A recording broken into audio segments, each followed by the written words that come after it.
football fans, the Cricket Celebration Bowl is celebrating 10 years of crowning an HBCU national champion. A champion will rise at Mercedes-Benz Stadium on December 13th as the MEAC and SWAC champions clash in Atlanta. Join us for championship football, interactive fan experiences, and iconic marching bands. It's an HBCU family reunion that you don't want to miss. See who will be crowned the next HBCU national champion. For event and ticket information, visit thecelebrationbowl.com. For over 30 years, HBCU Image has been more than just an apparel store. We've been a movement, a statement, a legacy. We celebrate the pride, the purpose, and the culture that make historically black colleges and universities legendary. Whether you're a student or a lifelong supporter, our gear lets you wear your HBCU story with confidence and style. Because when you wear HBCU Image, you're not just wearing clothes. You're wearing culture. You're wearing pride. You're wearing purpose. HBCU. With over 25 years of serving our communities, Destiny Financial Services, a division of Global Life, is here to help you and your family through difficult times. From cancer care to accidental industries to cardiac care, we all know that there are times that you can't control what happens in your life, but you can be prepared to weather the storm when it comes.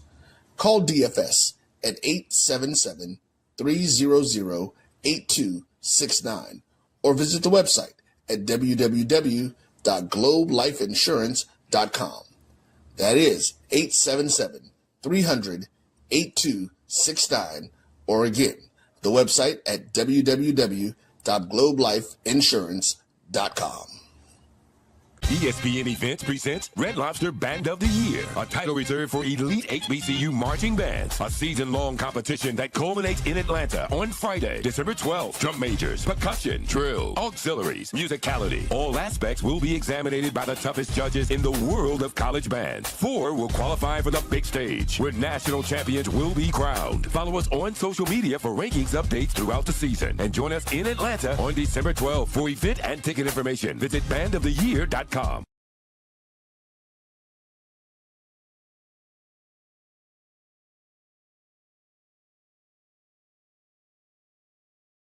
This is Brian Fulford. AD Drew and I are co-hosts of the BCSN Sports Wrap. We talk about all things related to HBCU athletics. From the games, teams, coaches, and fan interest stories, we cover it all. You can find our shows on Facebook at BCSN Sports Wrap, YouTube at MyJBN Online, and everywhere you listen to podcasts like Anchor, Spotify, Google, and Apple Podcasts. You can also find the show on the Jericho Broadcast Network's app. Make sure to download. We look forward to you joining the conversation and being a part of the show. The Cuvée Group is a Florida-based marketing and training consulting firm. We help businesses communicate to their target audience and engage them in conversation. We also help to expand their audiences, which will ultimately result in growth for those organizations. In addition to being a certified constant contact specialist, my colleagues and I are also certified in John Maxwell Leadership Principles. We use these proven principles to conduct workshops, training, and private coaching sessions for individuals and companies looking to take things to the next level. Contact us to schedule a free consultation. Issues today, don't delay, call Cuvée. For over 30 years, HBCU Image has been more than just an apparel store. We've been a movement, a statement, a legacy. We celebrate the pride, the purpose, and the culture that make historically black colleges and universities legendary. HBCU Image, a Kenny T's company. College football fans, a champion will rise in Atlanta on December 13th. MEAC champion, SWAC champion, the 10th Cricket Celebration Bowl, crowning an HBCU national champion. For event and ticket information, visit thecelebrationbowl.com. ESPN Events presents Red Lobster Band of the Year. Returning to Atlanta on December 12th, 4 bands will qualify for the big stage, where 2 national champions will be crowned. Follow us for rankings updates throughout the season. And join us on December 12th. For event and ticket information, visit bandoftheyear.com. When it comes to professional learning, teachers deserve better. From the leader in online learning, Stride brings you the Stride Professional Development Center, an on-demand library of mobile-friendly courses that gives teachers choice and flexibility, allowing them to learn anytime and anywhere. Our dynamic courses provide bite-sized learning and help educators advance their knowledge while also gaining professional development hours. It's time you take charge of your learning. Visit us today to get started. When you're looking for the latest information on Southern University sports, the Southwestern Athletic Conference, and HBCU athletics, there's only one place to go. Tune in to the Carlos Brown Show, exclusively on the Black College Sports Network. Planning an event? From weddings to corporate functions, CMJ Events LLC brings over 15 years of experience to make your vision a reality.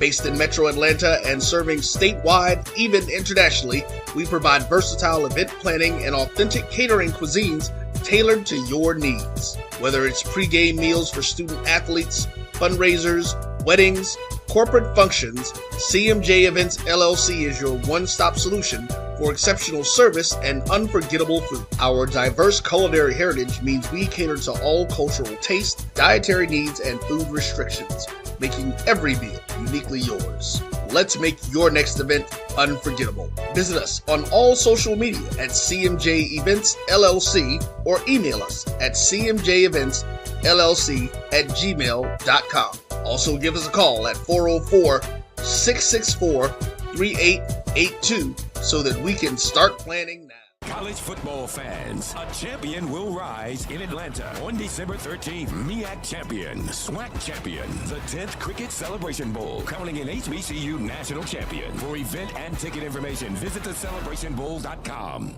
Since 2002, Empowerment Resources, Inc., a nonprofit organization, has empowered more than 1,500 youth and adults in Duval and surrounding counties through its programs Journey into Womanhood, Girls Mentoring, Life Skills for Teens, and parenting education coaching. To get involved with programs, volunteer, or donate, visit www.empowermentresourcesinc.org. Follow us on social media, facebook.com/empowerment.resources and instagram.com/empowermentJAX. For over 30 years, HBCU Image has been more than just an apparel store. We've been a movement, a statement, a legacy. We celebrate the pride, the purpose, and the culture that make historically black colleges and universities legendary. HBCU Image, a Kenny T's company. ESPN Events presents Red Lobster Band of the Year. Returning to Atlanta on December 12th, 4 bands will qualify for the big stage, where 2 national champions will be crowned. Follow us for rankings updates throughout the season, and join us on December 12th. For event and ticket information, visit bandoftheyear.com. I love Atlanta, a city in the forest. Hi, I'm Jeff Cleveland, seasoned loan officer in the Atlanta market. And whether you're buying a new home, refinancing to do debt consolidation, home improvements, or just to lower your payment, give me a call. I'll ensure that you're treated with dignity and respect, that you're informed throughout the process, and that there are no surprises at closing. Give me a call and let's get started.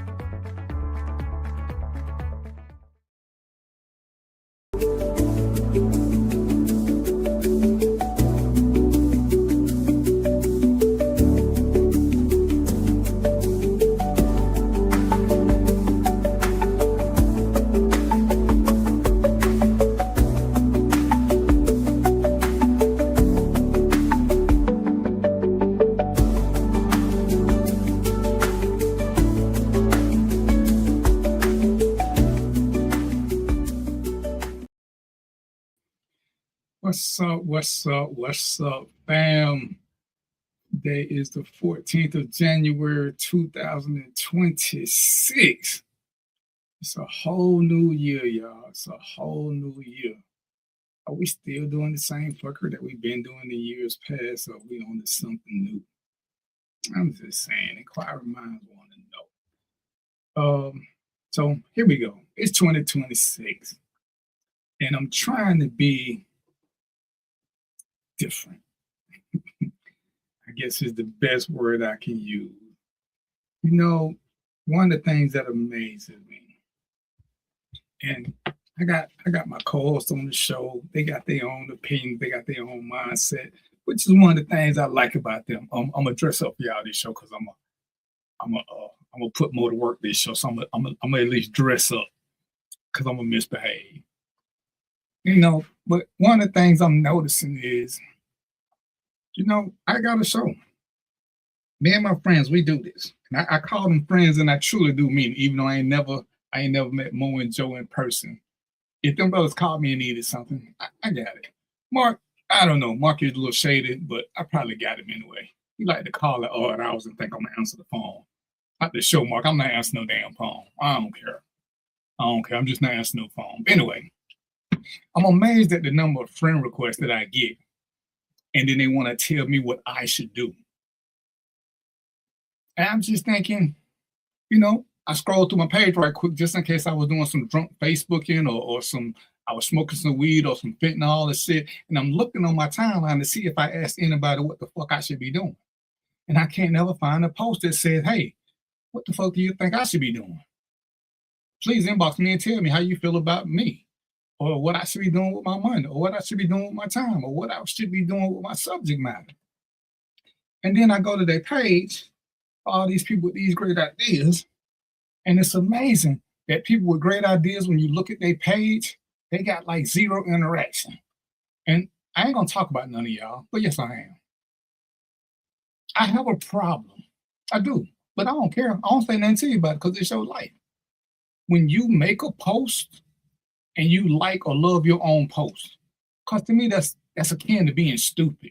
Because why would you make it if you didn't like it? But then for you to like your own shit, that's like patting yourself on the back for having a girlfriend.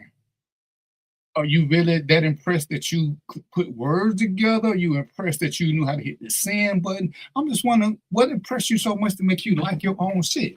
And then you come to my page and tell me what I should talk about, or what I should take seriously, or what I should do about anything. Now, if you want to come in and say, hey, man, we'd like to know more about this. I appreciate y'all that do that. I appreciate y'all that send me scenarios and ask me questions. I don't appreciate y'all that tell me what I should do. And the only people I appreciate less than them people, sis, is the ones who send me a friend request, then start sharing all kind of bullshit and tagging me to get my audience. Mark, you didn't see how I just tied the bow tie? I did it slow for y'all. Man, listen, bro, I already told you I put the time because I was going to misbehave this show. And you pushing the envelope early. Mo over there, Mo already realized he going to have to work this show. And Mark, I'm going to untie and do it again. Not right now, but in a few minutes. But yeah, you send me a friend request, then you want to start tagging me on your bullshit. I'm not promoting your shit. If you're going to have the balls to send me a friend request and tag me, at least like my show page. At least follow, you know what I'm saying? That's a click. It's free. But you can't do none of that. But you want to share your shit with me because you're running for office or you running for America's most obnoxious person or whatever. Man, have two frosted mugs and shut the fuck up and get on up out of here with that. We ain't got time for that. It's 2026. And we're going to start off with Mo because Mo was talking about, some New Year's resolutions, what you change. I'm going to let him lead that conversation because I'm going to just say this. You know how people love to say, just be yourself because everybody else is taking? Some of y'all don't need to follow that advice because some of y'all personally, y'all ain't shit. So y'all do need to be somebody else because you ain't been working for you. So put on if y'all follow X-Men, put on your rogue gear and be somebody else for a little while because you is a shitty person. So when people tell you to be you, don't do it. Some of y'all know that you suck. And if we're being honest, see, sometimes personally, I guarantee you, they might not say it out loud, but we'll talk about it. We've all had moments where we wasn't shit. Just acknowledge them and keep moving. Just keep moving. Cause sometimes, what's up, Jerome? Sometimes it is what it is. As my dad told me, one of my life statements. Sometimes it ain't about what's right or wrong. It's about what make you feel good. Sometimes being ain't shit make you feel better. I'm just saying. That's all I'm saying. Sometimes you just got to do what's going to put a smile on your face. And then put yourself in time out. You'll be all right. All right, so let me I'm going to bring Mark on first because Mo going to start the show and Mark still got this clock that ain't working. I don't know why it ain't working, but but I want y'all, we're going to start a collection. We'll get some batteries for that. We're going to get some batteries for that clock. It probably ain't got no batteries in it. It should say 5 o'clock so he can drink whenever he sit down. That's all. What's up, bro? What up, my brother? How you doing today, man? Hey, man, I put on my tie, so I'm going to misbehave. I'm just letting y'all know up front. Well, I'm going to cut up today. Start your shit if you want to. I'm going to nut up on this show. You finna cut up the day, Mark? Yes, As opposed to what? I ain't cut up earlier today. Okay, but whenever the camera on, Mark, you're consistent. You know what I'm saying? You are consistent. That's how they say. They say consistency is the key. So as long as I stay consistent, they can't say he switched up on us. He put his glass on so he can be smart while he doing what he do. But let me go on and get more on him so we can get into this new year stuff. We didn't get a chance to get to it last week. What's up, brothers? What's up, brother? What's up? Hey, man, DVP, man, I gotta jump right on you, man. Let you know, man, that tie is not working, man. The powers expired in 2025, so they're not gonna keep you good. You've been acting up already this show, man. So just let it be what it's gonna be, man. Let it be what it's gonna be, man. You know, let's roll with it. Every time you think you got a good angel on the team, his fucking warranty expires. Man, you know, I'll be trying. See, I'll be trying. They won't let me be good. They won't let me. No, man, you got the fire and ice behind you, man. You can't, you ain't even decided which damn side you want to be on. What you think we gonna do? Democrats. Y'all just keep looking at it the wrong way. It's Republicans and Democrats. That's what it is. I don't see no elephant and no jackass. You see red, you see blue. Oh shit! I ain't thought nothing about that. That's orange and white. That's because y'all heathens. Oh damn! See, Tashawn, I thought we were gonna be better than that. See, Tashawn just come on. He came in here swinging. He said came in here swinging. That's my dog. Oh man! Wow. Tashawn, I thought we were gonna be cool, but I see now. I'm gonna have to go on and put you on. I'm about to go on and put you on the hit list. I'm just have to go on and do it. You ain't gonna act right, bro. You ain't gonna act right. All right, so Mo, we were supposed to do your subject last week, but we got busy with the ice shit, and we're gonna get back to that because it's some shit I just need to update y'all on. But we had talked about, we was gonna talk about the new year, and what do you think, Mo? About the New Year resolutions? All right, what you changing, what you keeping, what you planning, yada yada yada. So, what do we do? We doing that around the horn? Did I ask everybody around the horn? Hey man, this your segment. You can do whatever you want to do. Okay. All right. So check it out then. We let's see. We 2 weeks in, y'all. 2 weeks in. So hold on, let me let Galacticus in. Hold on. Hit the drum roll, baby. The man is in the building. Joe Mo, man. Your internet, man, is furry, brother. It's furry. You got some fur over there. He got dial up. Hey, man, when you got that apron on, be careful, man, because I know. Listen, just be careful, Mark. You've been down there. You know what's up. I know what it is. Hey, so it's 2 weeks in, man. We in 2 weeks, man. We're not slipping. We're not letting nobody get a pass. Everybody got to talk about what they did different. We got to talk about it could be just a mindset shift, a mindset shift. It don't have to be something physical. It could be a mindset shift. It could be whatever. But we need to come into 2026 making some type of change. Let's make some type of change. That way we can be on this show telling everybody else, you got to make changes. All right. So we gotta live by it. Right. So I'm sorry with you, Mark. What you changed, brother? Yeah, I was coming your way.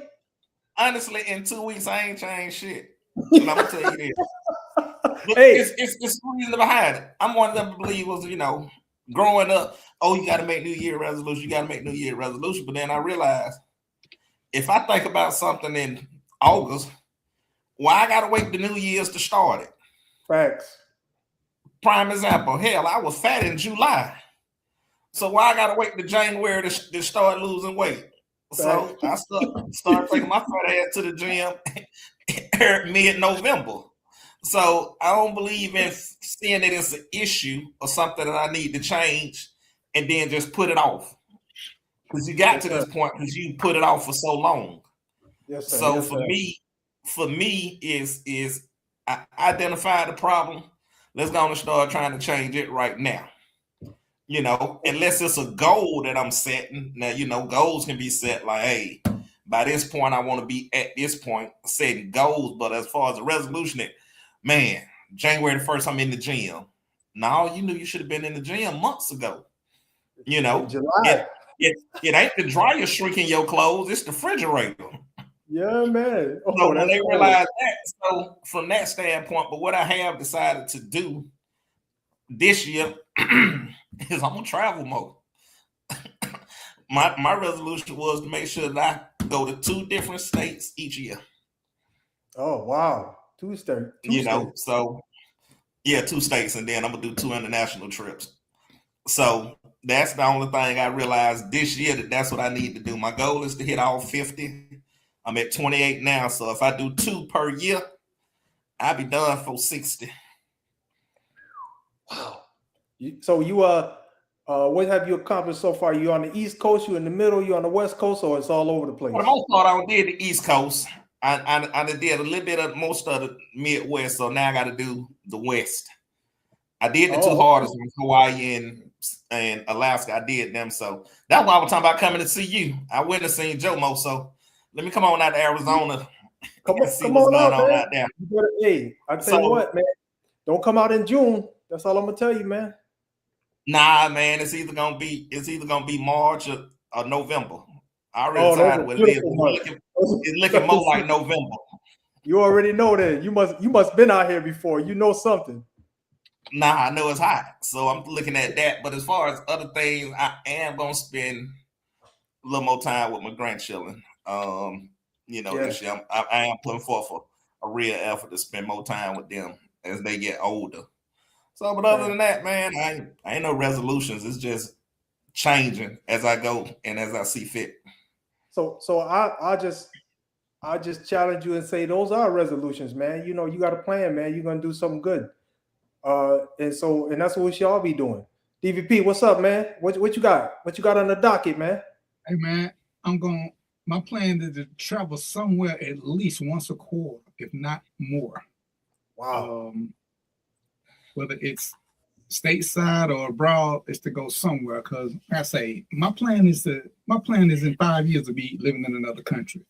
So while I'm doing that, I want to go to different countries and see what I like, visit the real towns and not just the tourist actions, and see which one I want to move to. Scoping visits. You finna move? Say it again. You finna move? This within 5, bro. You see how crazy this shit is over here? Within 5 years, y'all need to be gone.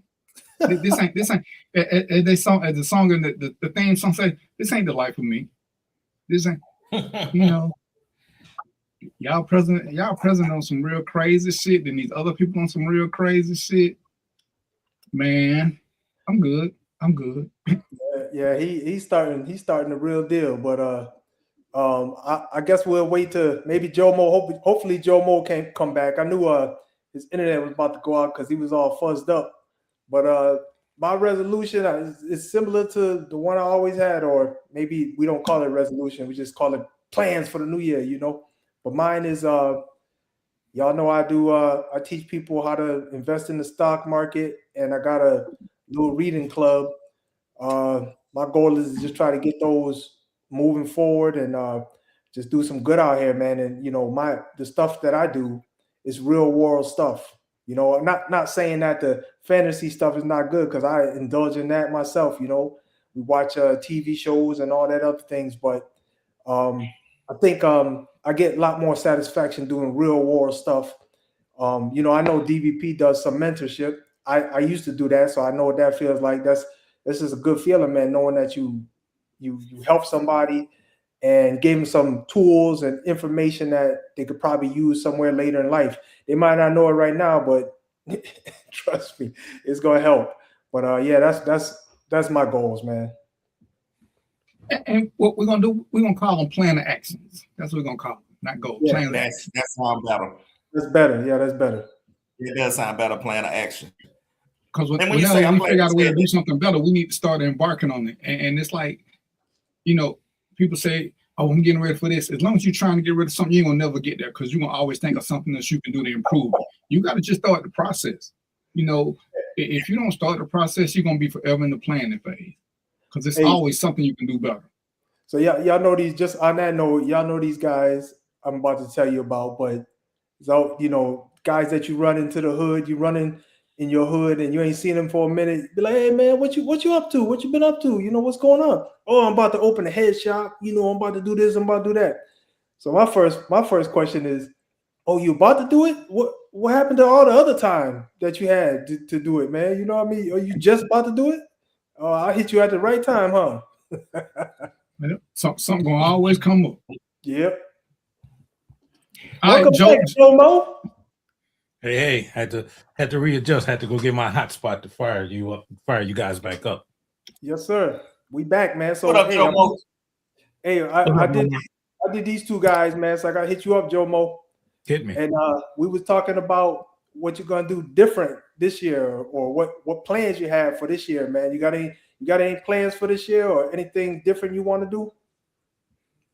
No, I'm gonna live like I did last year.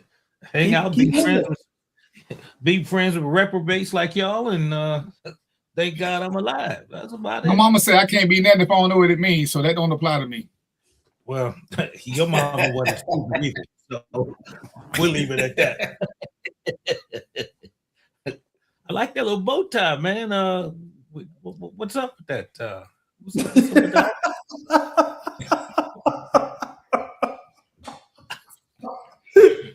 I'm trying to be more professional this year. I'm trying to look the part. Okay. And it's a sign of the fact that I know I'm gonna misbehave, so I'm trying to be professionally misbehaving as opposed to looking like a degenerate misbehaving.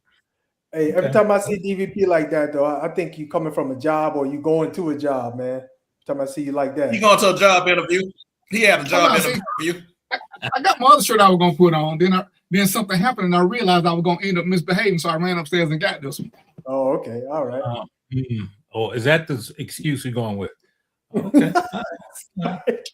Yeah, I try to look good when I'm misbehaving, especially when I know I'm around y'all three, because I thought Mo was gonna try to rein me in, but Mo came in throwing up white flags and doing peace negotiations with other countries about me and shit. I don't know what's up with that. Hey, I got that Trump blood in me. How you come out in court today, DVP? And who? How you come out in court today? What I'm going to court for? Shit, I don't even give up my real name, play. Oh, you dressed like you had a court case. No. You had a jaywalking case. Yeah. Hey, when I do have my court case and I get it done with, I'm having a free at last party because I do have one coming up. I'm gonna hold on to that till after it happens. Wow. Hey man, DVP, did you get that little article I sent you? That yeah, I put it in the chat. I don't know if they can get it all in the chat. Well, I mean, I just put the link in the chat. Okay. I'll take a look at it. You all might want to. Well, you might want to look at it now because it's something that it should be close to what we're going to talk about. Okay. On a serious note. So with that being said, and this is an article about ICE, Joe, go give us a quick recap. Well, here's the thing. The incident in Minneapolis with the shooting.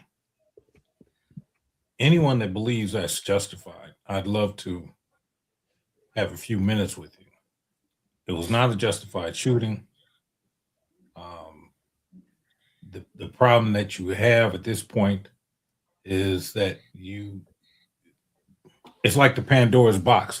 The horse is out and you can't put him back in. And here's why you need to read that article. Let me go back. All the laws in this, most of the laws in this country, well, 80-95% of them are based on past instances or what's called past practice, best practice, whatever else. So in the case of the shooting of this young lady, they said a few things that were wrong. That the shooting was justified, that all she had to do was obey his order, that he could basically stand in front of the car. Well, all that's been contradicted. There's 2 different films that show 6 different angles of the shooting at the time.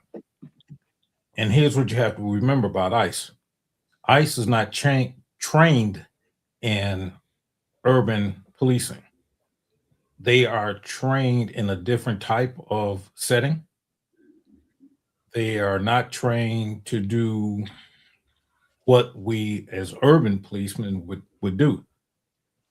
Now, if you look at the article, it was actually written in 2014, and it said then that ICE that the Immigration and Customs Enforcement officers were known to step in front of cars, which, from a common sense point of view, that's just dumb. Now, let me give you some other context to that. Within the last 20 years, actually 10 to 15 years, all the urban police departments have moved from two things: shooting and moving vehicles and police chases. Now, if you look at what ICE is doing, they're basing all their actions on ancient artifacts, if that be the correct term. In the case of the car and his authority, I would argue two things. The first one is, if you listen to the footage, some footage that you will hear 4 or 5 people talking. So who does she listen to? And one of the things that we're trained on is that in that situation, one person speaks and the rest of us have to shut the blank up. So now and I'm just saying that the worst case scenario. So the other thing is, and I'll ask anyone this, if he was in such danger, why didn't any other officers open fire? Now, you will also find that to have been the case in the Laquan McDonald shooting here in Chicago, where the alleged offender was shot 16 times by one officer, and yet there were over 40 officers on the scene. So what they did was it took the idea that he was in such a threat, or he was being threatened in such a manner, off the table. So now, at the totality at best, the question becomes, did he have enough room to move out the way? Well, clearly he puts himself in harm's way. But there's another premise that's in law that says you have a duty to retreat. I don't know if you know that. If you look at Tennessee versus Gardner and some other things, other issues, the idea that if the threat passes, or if you can mitigate, and let me use that word again, if you can mitigate the instances, then you're supposed to do your best to do that. Now we call it de-escalation. 30 years ago, man, they'd have lit that car up. There wouldn't have been a policeman in this United States that would let that car up. But guess what? We evolve. We're no longer knuckle draggers. So to say that this was a good shooting, I would tell every person to be careful, because if that's the case, if that is indeed the case, any rogue officer could stand out and jump in front of a car and say, "Oh, they're trying to kill me." And let me just, because I was looking at some stuff, and excuse me, Mark, I want y'all to make sure y'all ask questions. And here's what the law basically says: I can't put myself in danger and then shoot you because I put myself in danger, which is exactly what the ICE agent did. Because I don't know of an agency that teaches anybody to step in front of a car. No matter what you watch, the only time you'll ever see officers in front of a car is when the car hits a ditch and it's immobilized. Because you never stand in front of a car. Never, ever, ever. It's the main reason I hate directing traffic, because you're standing in front of cars. It's kind of fucking stupid to me. But you can't stand in front of the car. The other thing he said was about the guy who did the shooting was actually the 4th or 5th officer to show up. Let's just say, for whatever reason, I'm being devil's advocate, he thought his compatriots were in trouble. Well, nothing he did said that he saw that. But when we go to the initial stop before he even got there, and this is why I want to talk about, she was obstructing, yada yada yada. Well, if you watch the video, cars are actually going around her, so she wasn't stopping the flow or nothing. She was making it a little bit difficult, but she wasn't stopping shit. But she had been following them for X amount of time. I say, I don't know what the feds say. And Joe, you in Chicago, what's the law against somebody following a police car? Yeah. Do you know of one? No. I know it ain't one in Georgia. If people follow us, they just follow us. All we can do is get mad, or if you're smart, you call somebody to block them so you can go on your way. But there's nothing you can do about somebody who's following you. It actually means you driving too slow. So as I'm looking at all these little layers, the first guys who jumped out, they ran up to the car and they grabbed the car door. Now we're gonna play with the law. But in theory, that right there should have put her in fear of her life, because everything still says when the cops stop you, pull you, or whatever, they have to tell you what's going on, unless there's an emergency going on. Clearly, there was no emergency because nobody got out with guns. Nobody. They didn't even. They wasn't even in the. They wasn't even in the, I'm gonna grab my gun position. But Buddy ran out. The first thing he tried to do was snatch that door open. Now, if we want to talk about somebody who's in fear of something, and people can say what they want to about it and call a Karen, but how would you feel if somebody ran up to your door and tried to snatch your door open? What's your legal ground for snatching the door open? See, that's something that when all these people doing all these talking heads from the other side, what's the legal justification for snatching the door open? Because at the very least, that's a use of force. So, and every law says this, when you're using illegal force against me as a person, I get to match what you're doing. And that's why I tell cops, be careful about grabbing people. When you grab somebody and you don't have the right to grab them, they know you have a gun on you. So if they use deadly force, they're matching what they know you brought to the table. And all cops carry guns. So if they shoot you, you don't have to do anything other than they know you got a gun and you're already being aggressive. So here come this one guy grabbing at a car door. Because what law did she break? Okay, let's just say she was impeding the flow of traffic. I'm going to defer to my former police chief. The feds, as far as I know, the feds can't arrest you for traffic laws unless you're on federal property. But they're not on federal property when this happened. They're not on Indian territory. So when do the feds get to do traffic stops? Joe? So and when people are trying to say, oh, why didn't she just do what they say? Listen, I was a cop for 22 years. Joe was a cop longer than that. Just because I show up in polyester with a badge and a pistol don't mean you got to do what I say. It never means that I have to have a lawful reason for everything I'm telling you. And people say, oh, yes, you do. I say, player, please. When the police knock on your door and they say police and they say open up, most of y'all don't open the door. You know why? You don't have to. They don't have the right to tell you to open that door. If they have a right to come in, they're going to tell you they got a warrant. And by law, they have to show it to you. And then you have to open up. If you don't open up after you've acknowledged that you've seen it, now they can bust the door in. Because there are rules. You can't just kick people's doors in because they won't open them. And you know, I was teaching a group of cops before this and about this same thing. And they're like, well, once I show up, we got the right to do this. The law said the police can have authority once they're on the scene. I said, under certain circumstances. It don't just give you carte blanche, because there's a whole thing called officer friendly, where you're just being, your presence is there. When you walk into a store to get something to eat, you can't just say, hey, give me free food. You can't tell people, hey, I'm the cop, get out the line. Hey, who are you? Let me see your ID. You on your lunch break. You just happen to be in uniform still. Every time a cop say something, don't mean it's a lawful order. And everybody, what was the lawful order?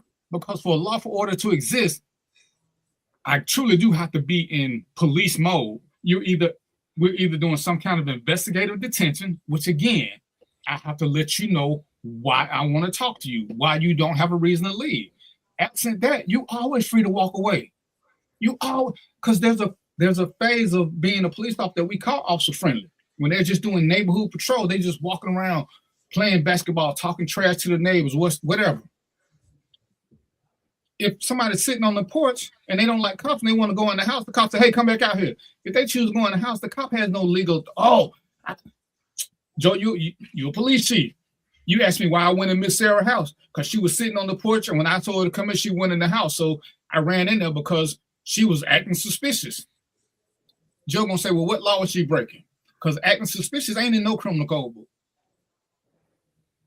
And we can't keep sitting around being ignorant and understanding that cops get away with stuff when they can, because as Joe pointed out, there have been several of these type incidences around.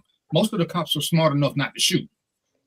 You know, they might have threw a flashlight and busted a window. They might have did some crazy shit, but all of them were smart enough not to shoot because you can't win. We had a guy who got hit. A car clipped him while he was directing traffic. He threw a flashlight and busted out the back window. So of course the person stopped.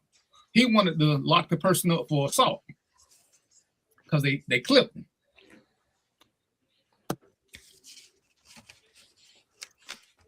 So they clipped you, you threw your flashlight. Make it make sense. Make it make sense. Because as Joe said, why didn't you just move out the way? Why didn't you just move out the way? Yeah. Well, again, this is why I don't like directing traffic, because it don't take that much for a car to just lean just a little bit. Unless it's a one-way street and I got a whole road or dirt I can get out the way of, I don't like being in the middle of traffic, especially two-way traffic, because when they come in, you got a little bitty space you got to fit your little ass into. And all it takes is for you to catch a muscle cramp and you lean too far when the car hits you. I'm not a big fan of that. But we can't get around what a lawful order is and thinking just because police show up, and they hate when I say this because police want to have the power of God. When they show up, they can just tell you what they do. But there are sometimes there ain't shit we can tell you, no matter what we think we doing. Can I force somebody out their car doing a traffic stop? Why? Is it my normal way of doing things? You run a stop sign, I want you to get out and I want to do all this, especially after I've been aggressive, because you got a right to be scared. And the law is clearly on your side, because what's the Constitution say? Innocent until proven guilty. I think it says something like that. I can't just start snatching you out the car and manhandling you because I'm wearing polyester and I'm pissed. Yeah. And like the training exists. There's no training that we teach officers to stand in front of cars. Not the triangle, not the V, not the L. You're all from the rear. Nothing is from the front unless the car hits a ditch and it's immobilized. Nothing. So we don't want you to stand behind the car.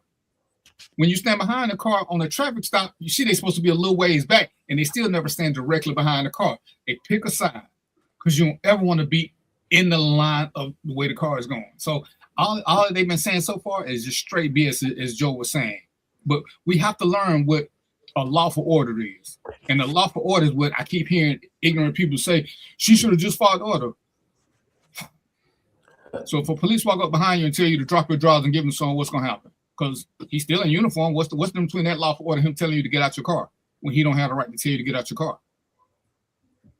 Oh, yeah. Here's the other thing. How many instances have we seen in the last? Yes. Oh no. Were you going to change the subject? Because I wanted to chime in on this. But if you're going to change the subject, go ahead. If you're not going to change the subject, no. I was just going to add that if we look at what's happened in the last 3 years, the shooting of civilians on traffic stops. Just take that. If you just look at that, you got to admit there's a problem. Now, for me, again, I always look at I try to bring in history to some point because it does give it context. You look at the kid in Minnesota, I believe it was, where the police officer stops the kid and then winds up killing him after he tells her, yeah, I got a gun, and she still shoots him. Jesus Christ. Yeah. I mean, it's the reality is that I would, even though I don't want to admit it, the fact remains that we have to understand that policing in the modern society stemmed from slave catching. And those thought processes have not necessarily worked themselves out the system. Listen, think about this. In the year 2026, we have gone to the moon, we're going to the depths of the ocean, and yet we can't get rid of racism. We hate because of skin color, difference of opinion, primarily skin color. How dumb is that? And let me just throw this one last thing and I'll be quiet. If we look at this, again, we look at our stars and we look at the science books and they tell us there are so many galaxies and planets and contained in these different galaxies. Just statistically, What would make you think we're the only group here? And if we aren't, they got to be sitting around saying, I'm not going over there fucking with them. Hell, they can't even live together.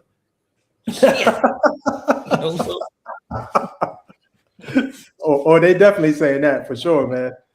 Hey, so Joe, but Joe, you forgot a few things, Joe. You forgot AIDS, coronavirus, smallpox. We fixed all that.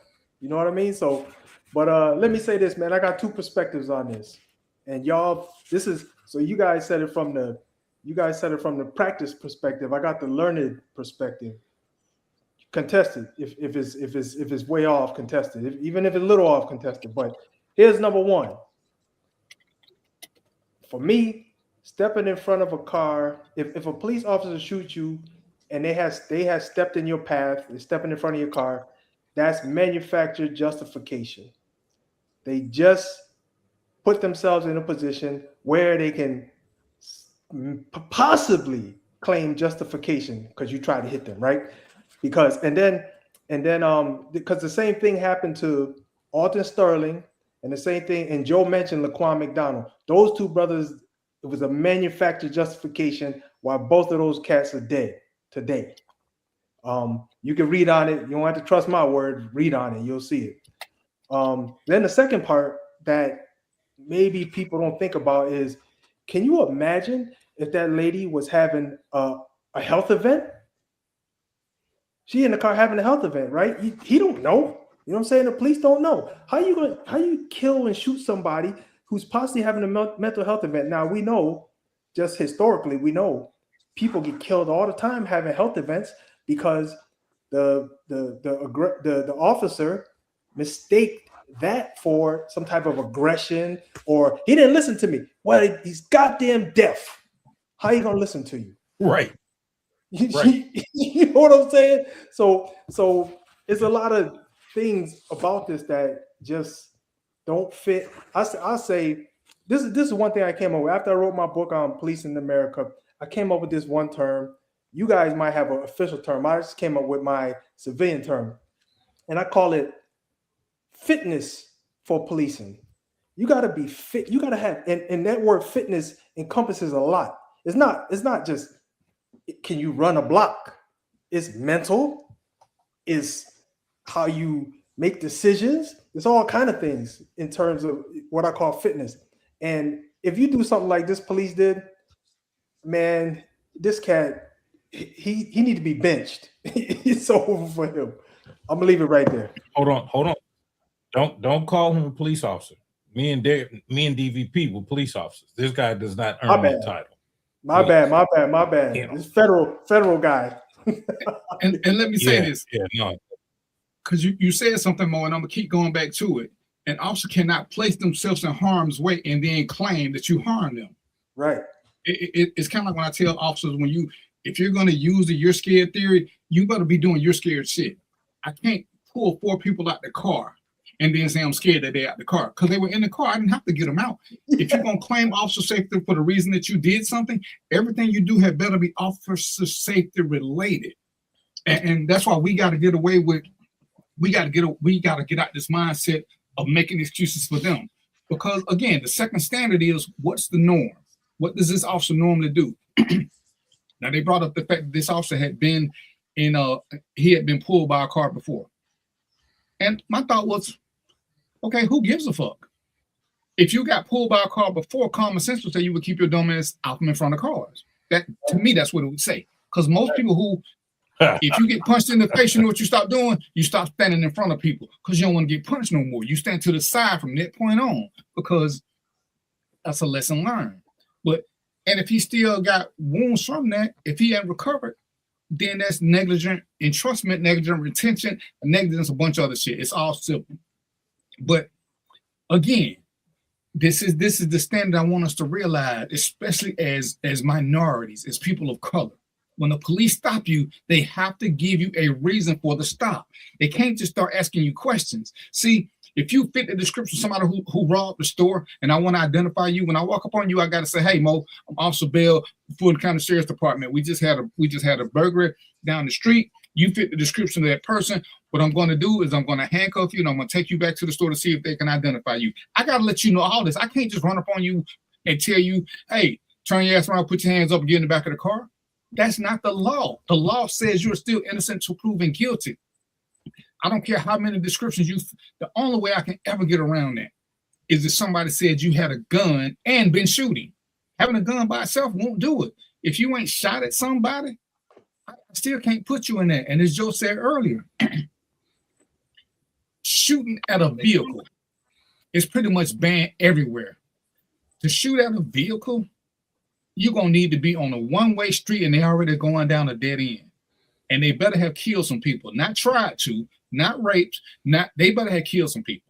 But the standard, because you can't control the vehicle once you shoot the driver.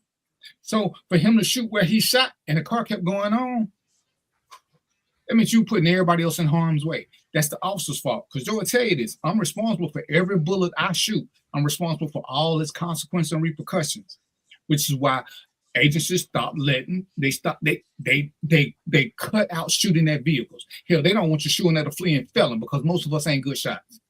But to shoot at a vehicle, you can't stop the vehicle once it's in motion.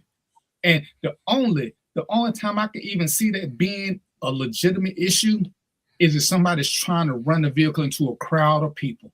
Then maybe they might let you get away with it. Maybe.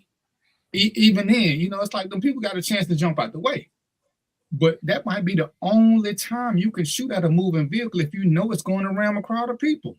Other than that, so we sitting here trying to combat what the Republicans are saying, but everything they're saying is bullshit. Joe can co-sign this, and I ain't never been a police chief, but there's a statement after every shooting that no matter what you look at, they all say the same thing. It's under investigation. The officer's on the administrative leave, pending investigation. They don't say nothing about the criminal. They don't say nothing about the officer. They don't say shit about nothing. That's pretty much the standardized statement. It could be a serial killer that he shot. They're gonna still say the same thing. That's what you say for any police involved shooting. Whether it's a death or not, you give out the same blanket statement. Is there another statement I missed out on, Joe? No, but there's a couple of things we need to add. Yeah. But there's a couple of things we need to add in the shooting incident. In Tennessee versus Gardner, again, the idea of shooting at a fleeing felon. The other thing that came from the other theory of practice that came from that is this. Once the threat passes you, you have to let it go. And here's the example.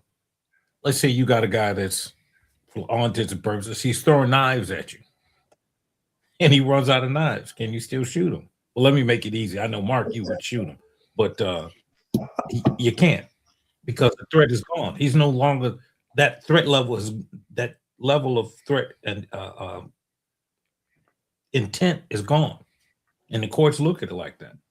But if you read that article, that's why I sent that article to you, because it addresses just that. In 2014, ICE was basically reprimanded for teaching that practice. So if that's the case, then they're going how they're killing people intentionally. And as you said, to your point, DVP, that ain't the first time this guy has jumped in front of a car. All right. So, and this is where we get so caught up in this and this and this. And it's like at that point, which is why I take my job serious. What does training say? Because the law says if I'm the trainer and I don't mark down some of these things, you can sue me for my training practices. When I made a big stink about an officer we had involved in the shooting, because y'all know most cops live for part-time jobs. Well, when you're an officer involved shooting, the first thing you have to give up is your part-time jobs. And you get a few days, weeks, whatever, because you got to go see a therapist, yada yada yada, before you become fit for duty. Well, we were gonna let this guy back because they figured he was ready for duty. And I said, has anybody spoken to his wife? He was like, why would we talk to her? I was like, who the fuck do you think knows his mental, who knows better what his mental conditioning is? Somebody he's seeing once a week for a couple hours, somebody he's living with. And when I talked to her, she was like, we need the money, but he's not ready to come back to work. This is what she told me. He was like, yeah, he good. You know, he been off. He good. He did this. He did this. He been through all the stuff. Came back 3 weeks later. He was in another shooting because he panicked because he wasn't ready to come back. And I can't say he wasn't fit to do the job. I mean, I can, but when as a rule, when we make statements like that, we need to back it up with something. And the something is you almost have to put them back through that same scenario. You can't talk about it. You can't do it on the video. You have to put them in a real world scenario where they got the same options to see how they function again. And they fail to do that. And I don't even think they feel, I think they just didn't care. So everybody looking at the officer, but now you need to look at the agency, because the lawsuit needs to be against ICE, not against this agent. This needs to be an ICE issue, because if it's training, then they guilty of negligent training and negligent retention and negligent entrustment. All those are civil actions. All of those. But it's so much going on. But we have to know better as a people. And you know, people like, oh, if she would have just did what he said, she would still be alive. Listen. Not doing what officers say is not an excuse for killing people. Joe can tell you this again, because we work in two different areas, but plenty of people don't do what the fuck we tell them to do. And guess what happened to them? They don't get shot. They don't get shot. Some of y'all have not listened to police and you didn't get shot. That's not when we talking about the use of force, and understand this, he didn't draw his weapon when she came forward. He had his gun out already. Why is the gun out? You're the third or fourth officer there. Why is the gun out? And if you truly believe what you're saying, you should never shoot when you're that close to other officers. Now, Correct. The fact that he hit her in the face, I believe that was sheer luck. It just makes it sound worse. But Joe, no, most of us can't. A lot of officers couldn't hit that damn truck, much less her in the face. And it had to go through that glass. That's a lot of luck involved. Well, a lot of bad luck on his part. But that's not the norm. We got cops who do this shit on a regular basis. Most of them are just lucky enough that the bullet misses, or they miss and nothing else happens. But this is historic with ICE. This is something that they do. And like George Floyd, like a lot of us, it just happened to get caught on tape. Because had it not got on tape, everything they saying would have kept going, and the spin would have been theirs and theirs alone. Because they don't have to have body cameras. I don't know why. But we can't keep sitting around making out like, even if she was dead ass wrong, and let's be devil's advocate, she was dead ass wrong for not getting out the car. Okay, that's a misdemeanor. The worst you can do for somebody who committed a misdemeanor is handcuffing. I lied. The worst thing you can do for somebody who you could pepper spray them and use a taser on them, but you can't use deadly force for refusal. If somebody refuses to sign a ticket, you think I can shoot them? Because all they had to do was sign the damn ticket. And we got to get in that mindset, and we have to realize that it's crazy. And one of the things I teach people, civilians, if you ever get stopped by the police, start recording on your phone. Make sure you got your things backed up where to go to the cloud. Should they take your phone or shoot it or whatever? And if everything go well, you can delete it. But if something go wrong, no matter what they do to the phone, it's in the cloud. So you still got a defense. Because what you can't do, legitimately, honestly, you can't hold court right there against cops. You're never going to win that scenario. You're just not. Because it's he said, she said. So, but if you're recording, and no matter where you stay, you can say two things when the cop pull you over. If you're in a state that where you gotta let people know, just say, hey, I'm recording this whole thing. In Georgia and a lot of other states, you don't have to say nothing. As long as you're part of the recording, you can record anything you want to. It don't matter where he shot it from. He could have shot it from the front, upside down, from the top of her head. It don't matter. The law, for us, the law is clear on when we can shoot. Ability, opportunity, jeopardy, preclusion. Ability means she has to have the ability to hurt us. Opportunity means we're somewhere where she can hurt us. Jeopardy, she's starting that. Preclusion means she's committing that. And I say that because you can have a gun in your hand. Legally speaking, you meet a builder opportunity in jeopardy because you got a gun, you can shoot me. Preclusion means you have to start raising the gun. Because in this country, it's not illegal to have a gun. In this country, in most places, it's illegal to carry a concealed weapon. So if you're going to follow the law to the letter, and I'm going to let Joe help me out on this, if a man is walking down a public street where there ain't a crowd of people with a gun in his hand, in most places, he's not breaking the law. It's not concealed. He's not a felon. He's just walking around with it in his hand. It's like, why you don't put it in the holster? Because then you won't be able to see you. Lock me up having a concealed weapon, which is against the law. I don't know what it is in Chicago, but how is the concealed carry up there? You got to take the training. It's 16-hour law course, and then you have to shoot. But let me go back to a point you're making. At best, in the incident in Minneapolis, it was a traffic stop, a misdemeanor traffic stop at best. So she gets killed over a traffic violation? No. And anyone that justifies it needs to be careful because this could happen to you or your kid. Imagine you get some, and if you don't think that there are some of those January 6 people mixed in with that ICE crowd, you're a fool.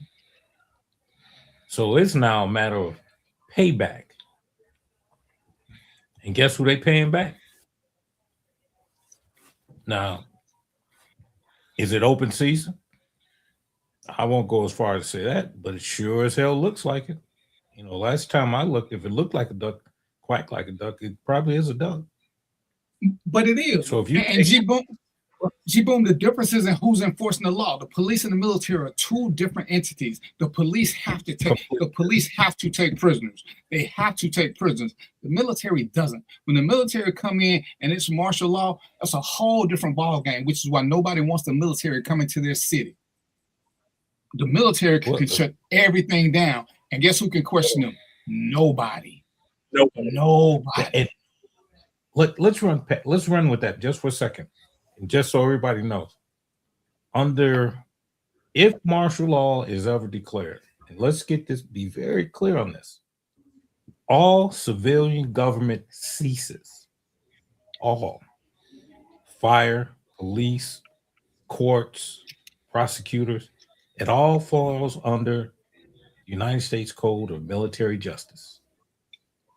So now remember the military is not trained in urban tactics as policemen are. So their rules of engagement are different. There is no search and seizure. There is no warrant. They don't need warrants. So be careful what you ask for, because you can mess around and get it. And also remember this: once you lose something, it's hard to get it back. And we see this happening. So let me ask a question. Hold on, right quick, DVP. Hold on one second. Let me finish the U.S. But not necessarily what's going on in Iran. Look at what's going on in Venezuela. Where else can you kill drug dealers without anything? They're not even close to America, and that's the lie that they're telling us. And we're sitting around, and it's like, that's crazy. You can just arbitrarily kill a drug dealer, a suspected drug dealer. They ain't recovered no cocaine. Look, hold it. I'm glad you said one thing before you say this, Mark, but think about this. Prior to them knocking off the guy in Venezuela, Trump pardoned the president of the Honduras who had been convicted. Remember, this guy's just been indicted, which means they're just coming up with charges. This guy was indicted and imprisoned, found guilty of dumping 40 tons of cocaine.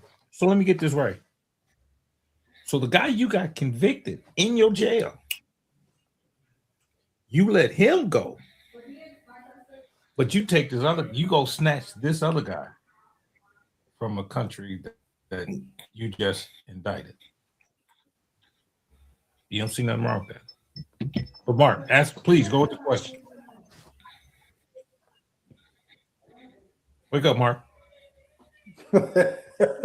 Nah, I'm waiting on y'all. So my question is, My question is to you and DVP on the local level.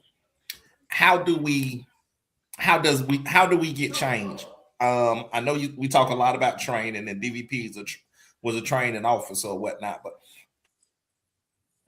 at the local level, how do we get reform to stop these shootings, these and things of that nature on the with police, not ICE agents or anything of that nature, but with the police? How do we get reform to where citizens are treated normal or whatnot versus the shootings and all the extra stuff that you talk about police doing? How do we get reform? Before you guys answer, let me just tell you this, Mark. They need to go away for like a month and write a dissertation and bring you the answer. Well, right now they're gonna do the best they can. Go ahead, brothers. To me, it's really not that hard. To me, until they bring back citizen review boards, because that's the easiest way. A citizen, it's just the easiest thing to do. But we're so content with letting the being chumps of the world tell us what's right. We're so complicit with letting people tell us stuff as opposed to knowing for ourselves. Because listen, I've seen some shootings that at a glance they didn't make sense. But once you look at everything and you got the totality, you understood why. But sometimes you unfortunately you get officers who make good shoots who are shitty report writers, or they're just shitty when they're asking questions. But especially now we got videos for everything. The video will tell you all the stuff they missed out on, because one of the reasons they tell cops not to talk about the shooting is because you miss a lot of things. And you may say something incriminating that if you remember the whole big picture, it wasn't. But to change it, and I harp on this and people hate it, the worst thing we ever did, in my humble opinion, is start demanding that officers went to college. I'm gonna stick to this until the day I die.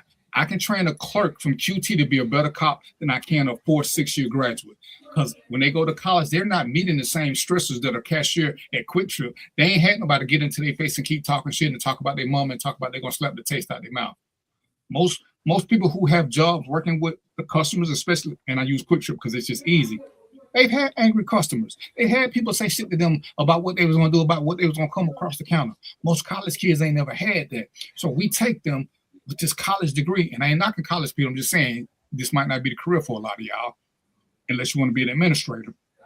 And we put them in hostile situations where verbiage is a lot. It's like who can go to the hood and come out and who can't. Everybody can't go to the hood because people in the hood, Mark, most of us from the hood, most people in the hood ain't gonna do shit. But when you bring somebody who ain't from the hood in there and they come across all that big talk, who you talking to? We know, be like, man, get on out my face with that shit. But somebody who ain't been there be like, oh, I want to talk to you, my bad.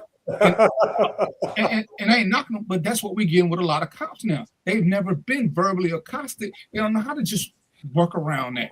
Whereas before, when me and Joe started, most of us didn't have college. Most of us came from streets. Most of us had been through some kind of verbal hardships. Well, people talking shit just didn't bother us like that.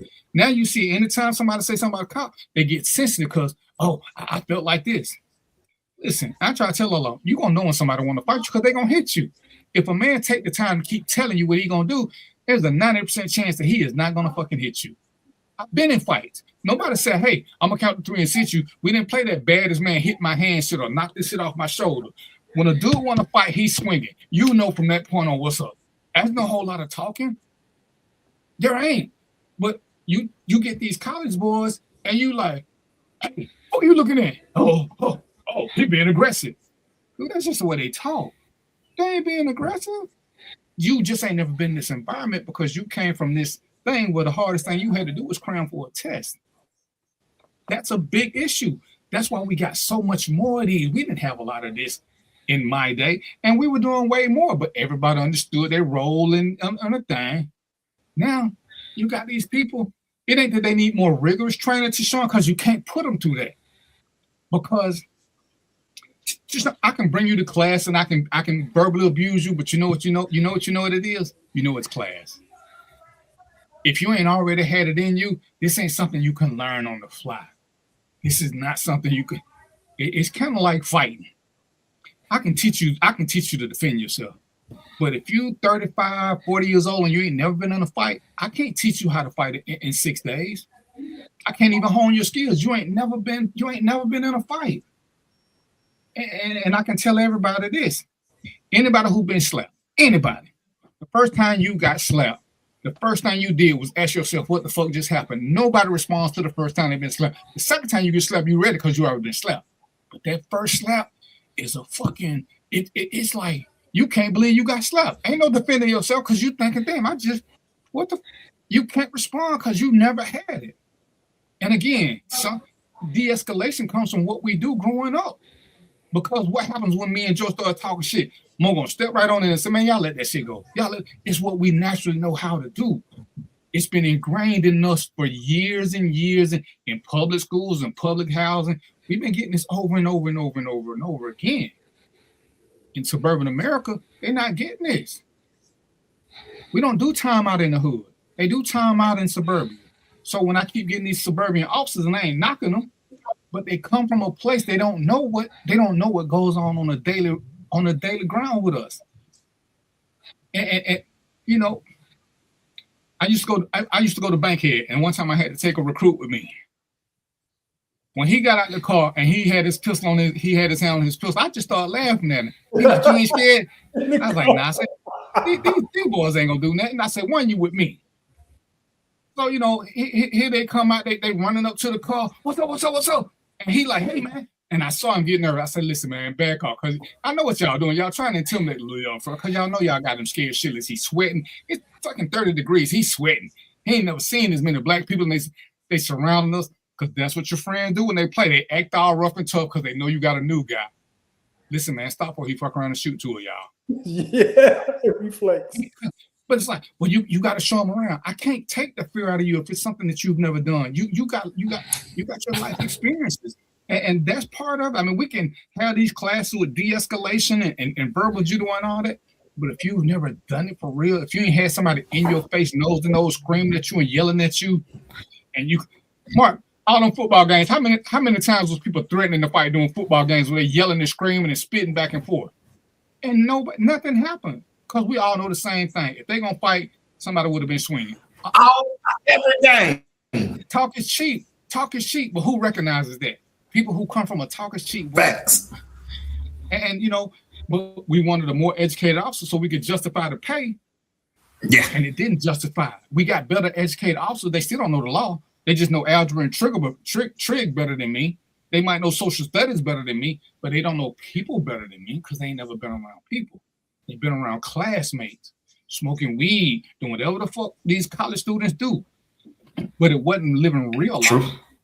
And to me, that's the huge difference. Like I said, and Joe was an administrator, so Joe would know more because he started before me. I think I left after him, but he could tell you about the progression.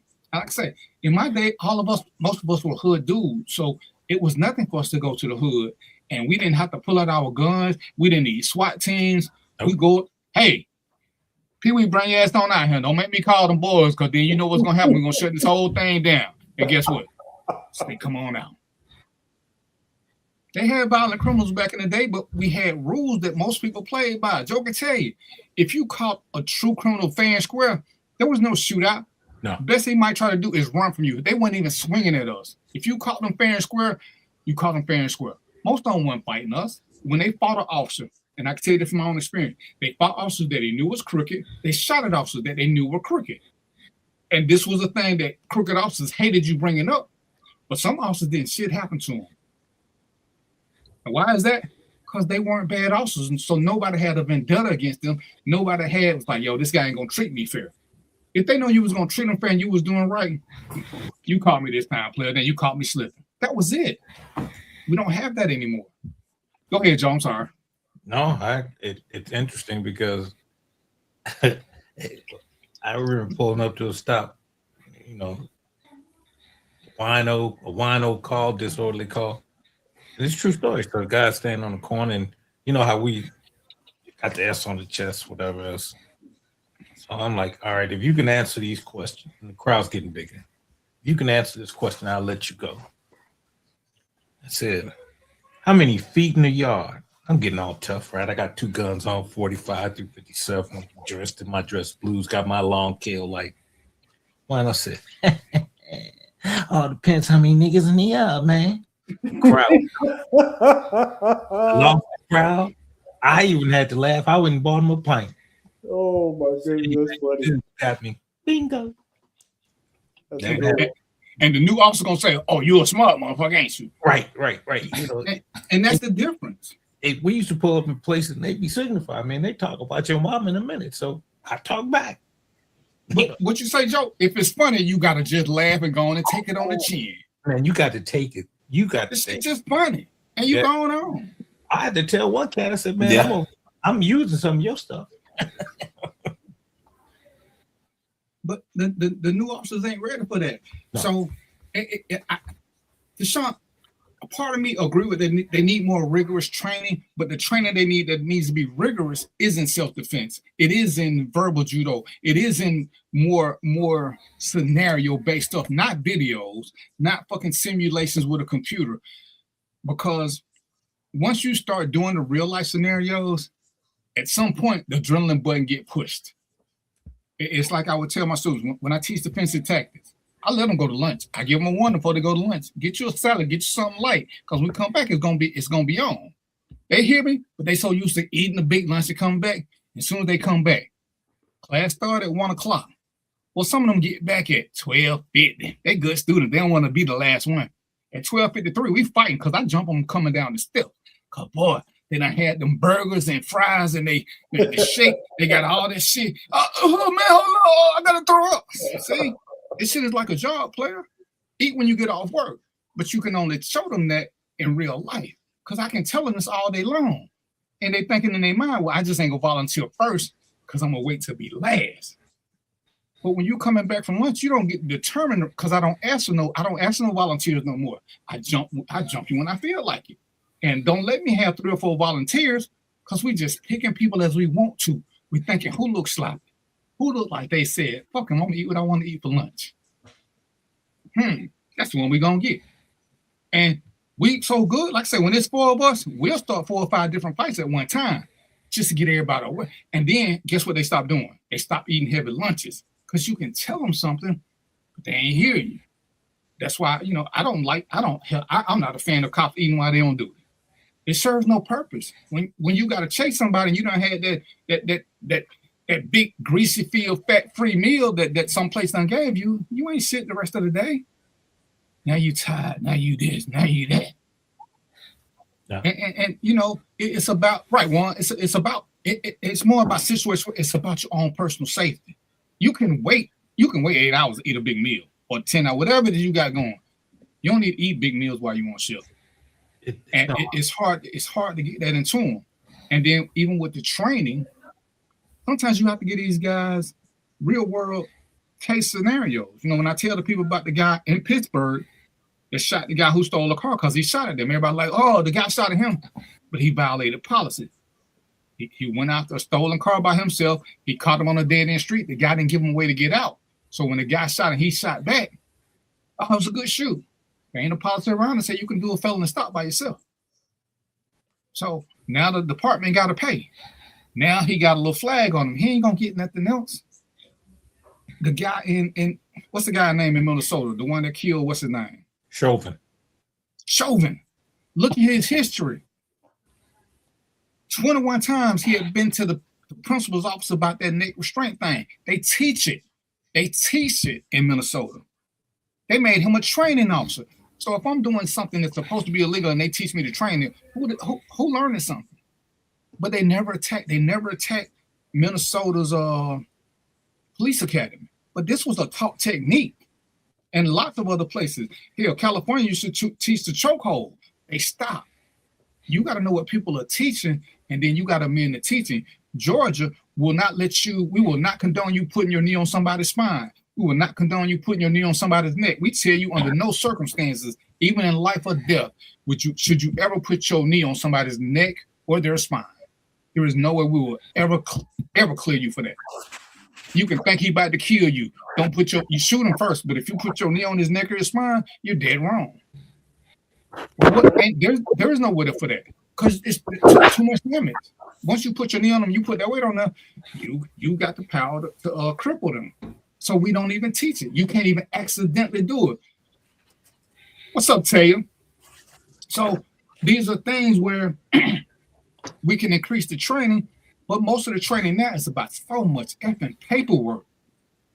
It's not about surviving. It's not about dealing with the public. It's about how to write reports. It's not how to deal with people.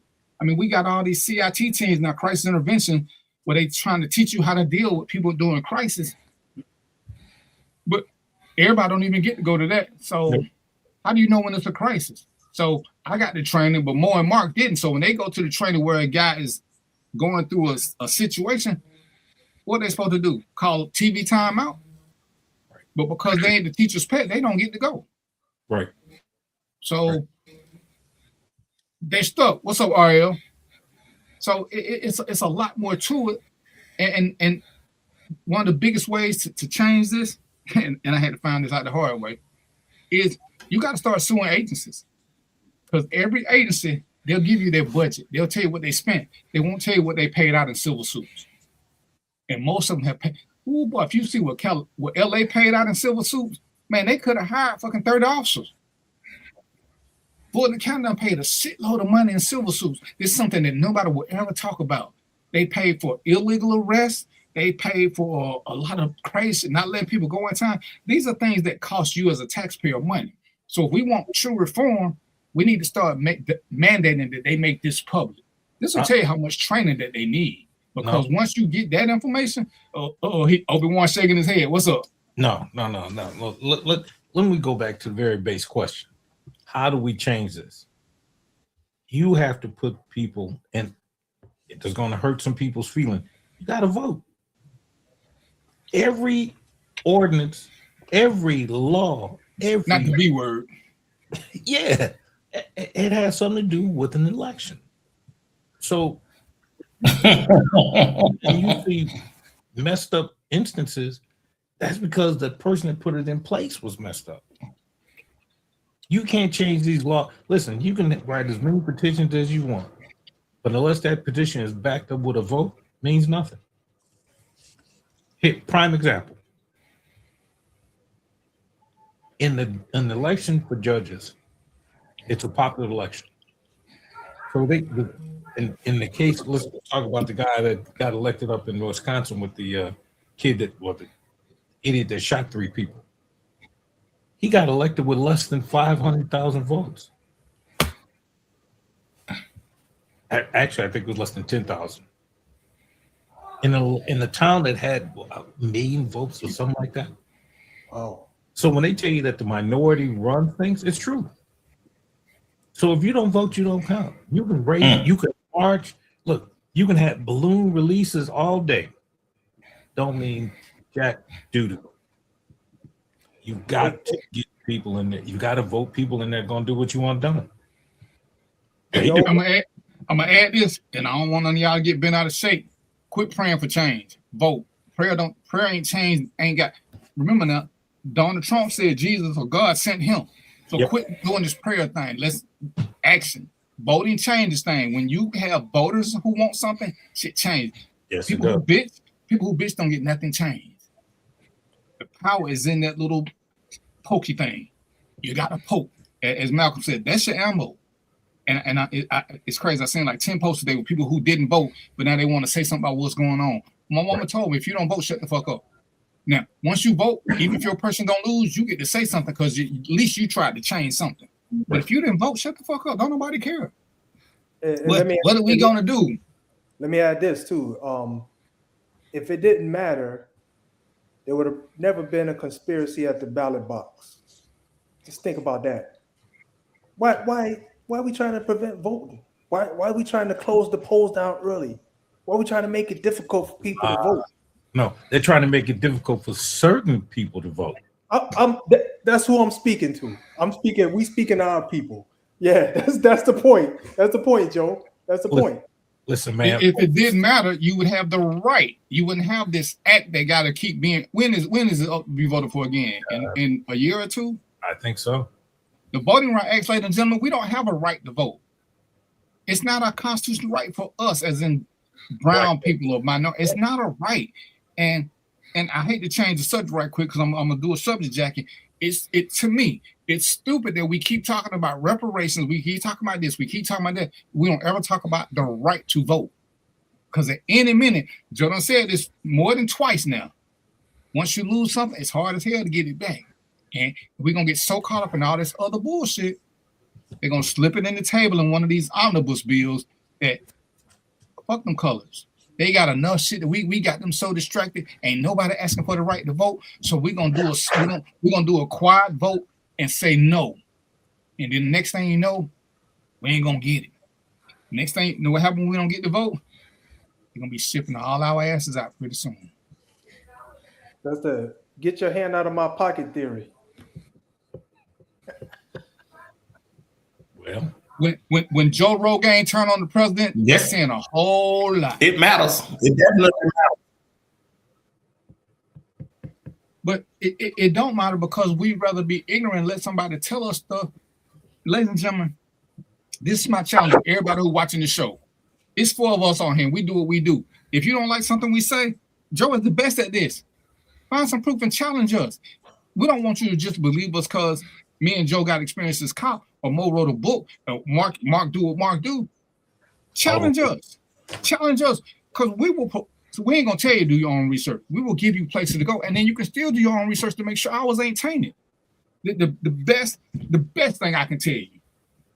These are my real world experiences. Mark learned a lot about Kwanzaa just because he went and did the research for himself. Mo always stick to the fact that when I start telling about sometimes as men we gotta let other people do stuff. When I said, "Hey, one of my wives was a better shot than me. If something happened, I'm letting her shoot. I'm the champ when it comes to fighting. But if one shot gotta be taken, I'm letting her take the shot. I ain't gotta be so macho that I'm doing it. We have to learn for ourselves. We have to start putting stuff in real world and seeing if it makes sense." So I have a question. Are there quotas in traffic stop, speeding tickets, and things of that nature? Yes. And let me qualify that. If you want a traffic unit, hell to the yeah. But understand this, and I always hate this. I'm gonna let Joe, because Joe was a police. I was with the sheriff's department. When there are quotas for that, I'm gonna tell you the easy way to get quotas, and we hate this because we always think the police doing this. All you gotta do is hang around the black clubs. You know where most drunk drivers are coming from? They come from black clubs, but they know we can't pay the fees, so there's no money in it. So they go to the white neighborhoods where they get to pay them fees. So, like I said, for the sheriff's office, there are no quotas for speeding. But if you're in a traffic unit, oh yeah, you better get them stops. But go ahead, Joe. Tell more about it, because like I said, you were a policeman. Well, here's the reality. Look at state troopers, and that includes all state troopers. It's a revenue generator. So yes, there's quotas. And if you're in a major metropolitan area, there are ticket quotas on parking tickets. That's why you have red light cameras. Listen, they rather put up red light cameras than those other gunshot detectors. The mayor of Chicago took out close to 60, I'll say a low number of 100, 200 cameras that were shot spotters, but he put in speed cameras. Wow. So which one's really concerned with public safety? Yeah, that's concerned with the economics of public safety. Yeah. But that's what I say. They put most of these traffic units in the rich neighborhoods. You don't ever hear them complain about being profiled. But that's who can afford to pay these traffic fines. The people in the hood can't afford. They'd rather drive around with a suspended license. The white people ain't finna do that. They need their license. Man, look at what a DUI attorney costs. Listen. Ooh, that's what the money is. Don't fuck a murder trial. Be a DUI attorney. A DUI ticket, a initial DUI ticket is a $10,000 ticket right off the bat. Wow. Got the numbers. Now, if you think I'm kidding you, look at any city, because each city has, you can look it up, please, by state, and do a Google of highest tickets in DUI writing and see whose name is there. And each state got one. I know a couple of them personally. I mean, these guys, but again, It's a specialty. You just can't do it. You have to take a class. You have to take the class on the machines. You have to be certified every so often, and you got to produce, because they don't put you in those positions because you're a great guy. You got to produce your worth. Times 10. Times 10. What kind of violations, Robert? No traffic violations? And I'm gonna just tell you this. I learned this from being a narc. Damn near every car on the road is a moving traffic violation. The easiest one, the guy taught me, according to the law, when a car is coming from the factory, that's as safe as it's gonna ever be. As soon as you change the tire size, your car becomes less safe for the road. They can give you a ticket for that because you've changed the manufacturer specs for safety of the roadway. Even though changing tires is air quote legal, it's really not. You can't do it. When you put the low tires or the high tires, whatever it is, it's not what the manufacturer suggested. And the safety rating is so important. Crazy, man. Go ahead, gentlemen. I'm sorry. Oh no, you good. I'll just give y'all a quick update real quick. You know I'm the stock man. Stock time, baby. Somebody hit some intro music or something, man. Don't y'all got a button or something? What's going on with this kind of Hey, man. Oh, damn. 2 for 2, both for me. Oh, such a breeze. I appreciate that, man. I appreciate that. Yeah, no time, baby.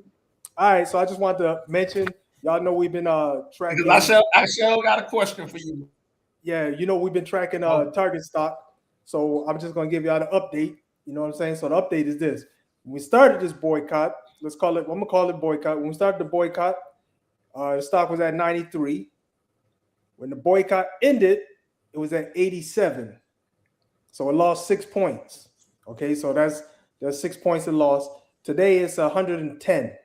So it gained 23 points. So all cause of the address.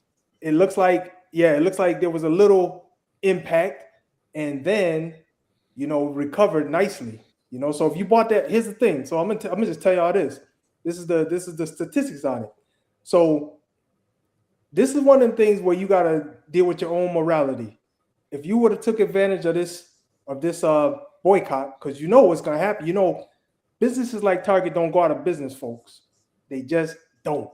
So you could almost guarantee that it was going to take a dip, then it was going to come back up.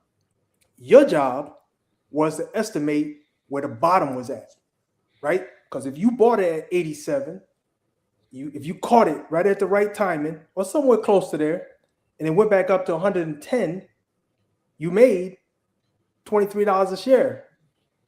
That's a lot of money, y'all. Especially, look, if you bought 100 shares, what's that? $2,300. I'm stopping right there. Yeah. Okay, Mo. So, quick question, because what I saw the other day is that Target finna open up about 100 stores. Did this boycott? To me, it didn't work. Is that not the right way to think about it? Yeah, where's Philip at, man? We just talked to Philip. Philip need to answer that. Hey, DVP, you know why I'm saying that. Philip need to answer that question. Where's Philip at, man? So I'll just tell you this, Mark. In my opinion, I'll say I don't. This is a little baby stock dip. If you look at Target's historical stock dips and gains, you're gonna find one that dipped about the same amount, about 6 points. You're gonna find one that dipped 6 points somewhere in Target's lifetime. Is because stocks are up and down, right? So to me, this could have just been normal variation, right? But because of the timing and the analysis that I'm looking at it, because of the timing, people gonna say, "Oh, the dip was attributed to the boycott." So fine, say that, but you only lost 6 points, man. That's within normal variation of stocks. So I don't know if I answered your question, Mark, but ask it again, man. Okay. What was your question? You did. I did. Okay, so there it is. I mean, you did, because like I say, what I just saw a few days ago, they finna open up 100 stores. Yeah, but you wouldn't typically open up 100 stores if you take them out.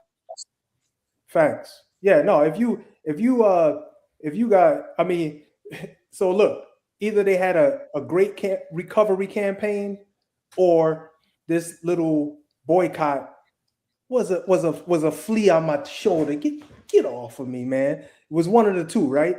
And now they building all these stores, so it had to be that. You know what I mean? Yeah. There it is. Well, you got to also look at where they're opening up. You know, the fact is that Walmart or Sam Walton family don't believe in collective bargaining rights. So I would believe they'll open them in right to work states, which means they can hire and fire at will. So this isn't because they are having a moment of clarity and a moment of existential belief. It's about the pocketbook, because just as they open, remember how many they closed last couple of years? Yeah. So if you look at that side, you know, nobody wants to talk about that. They've moved out of the other states, northern states. So again, they move in the right to work states, which gives them another way to balance their worksheets. But let me add this. Someone asked earlier and we didn't get a chance. Someone wrote in, get rid of qualified immunity. That's a show all in itself. And maybe when DVP thinks or you guys are ready, we'll do that. But qualified immunity is really not something that's been known for a long time. It really came about in the late 80s, 82, somewhere in there. But the interesting thing about qualified immunity is that it has to be granted by the judge, and it's not always granted, contrary to popular belief.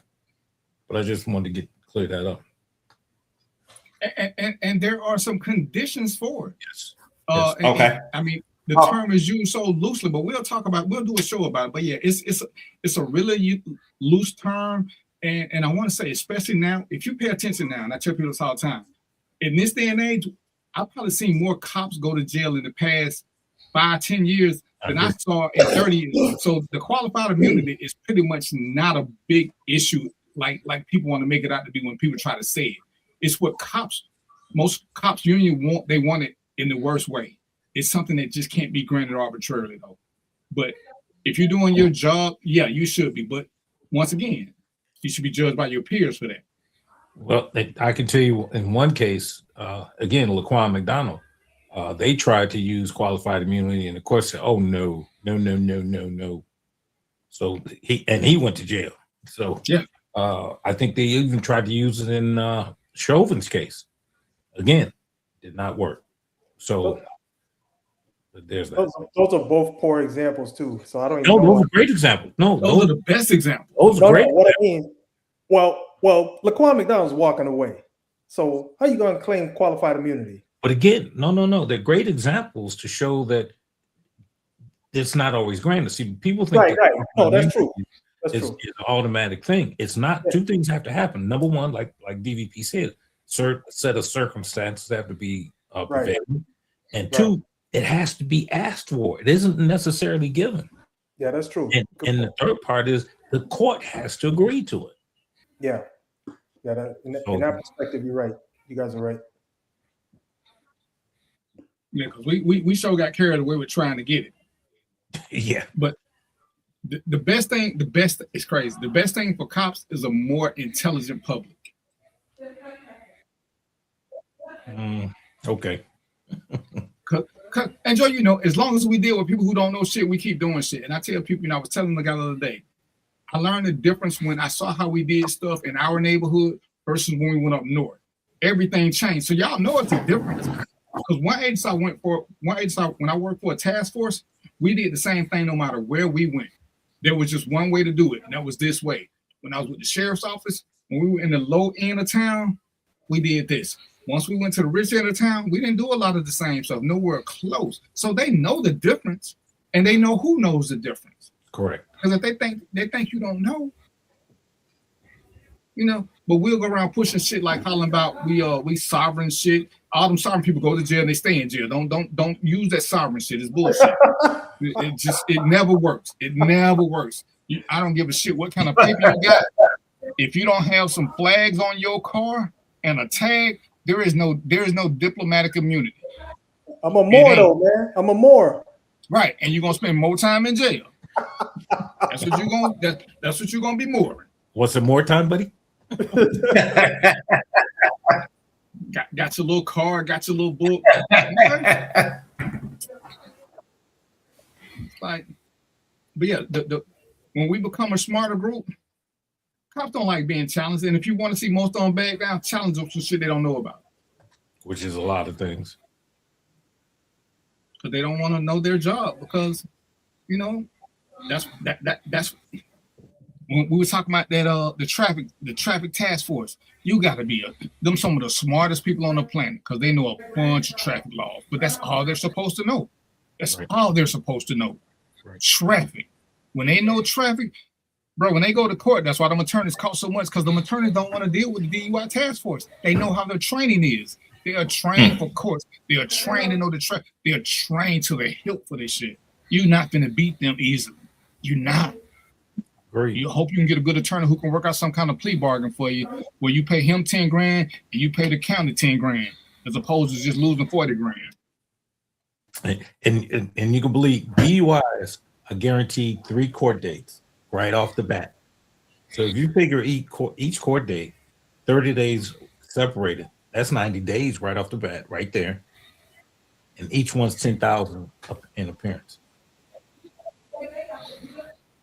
And ain't nothing wrong with being a more.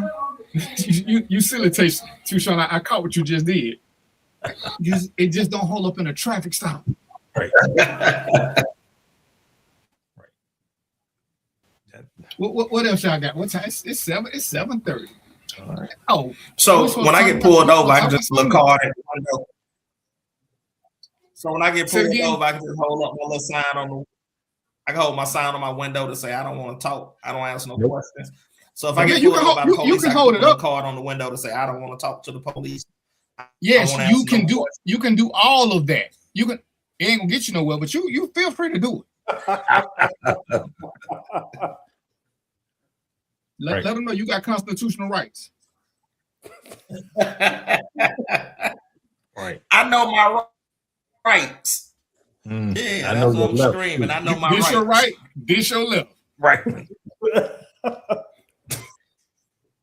Man, I guess maybe I'm a little jaded, but I'm not fighting no police. That's why we hate the police. I'm not fighting no nothing in the street, man. But that's why I said cut your cameras on and just record the whole thing. Just record it. And you'll be surprised that I don't have people call me who want to tell me about bad officers.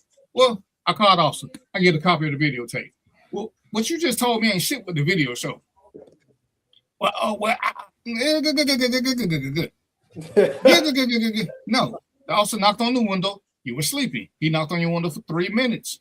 You never moved. He went back to his car. Came back and knocked harder. Ain't no such thing as a good cop. Who said that? Okay. Mark said that? Oh. Mark, you said that? Man, don't go visit Jomo no more. That's all I'm gonna tell you, man. Ain't no such thing as a good Don't go visit Jomo no more, man. He ain't let you in this time, man. Oh no! When I go back to his house, we're gonna make some stuff. Yeah. You better not go race his race balls. You better not go over DVP's house. You might not come. You're gonna come up missing, son. That's Rob. You see, Robert calling those pigs. I'm gonna let you have that little bit. I know, Mr. Moore. Oh no, he ain't the Moore. That's I know. I got it. Yeah, Moore. I got it. No, I'm talking about Robert. Robert the one calling those pigs. I'm gonna let you have that little disrespect, Robert. Yeah. Him and Mark belong in the car together. You know, they could be Moore brothers. And like I said, I ain't here to defend cops. I ain't here to prosecute cops because I can tell you. Hey, Robert. I can tell you. Hey, both sides. Come on and sing it to him. But one something about it, all these people who hate cops. When something happens at their mama house, they somewhere, they're gonna call 911 and they ain't gonna say, hey, don't send the cops. They're gonna say, hey, send them because I'm over here. I don't want to get up. Can y'all go help? I'm gonna put my tax dollars to work. I'm gonna call every chance I get. Mm-hmm. I mean, Mark, you got wasting my tax money. Yeah, Mark, you don't pay no tax money. You want it already for child support. What are you talking about? What's that boy? Hey man, I beat that child support case.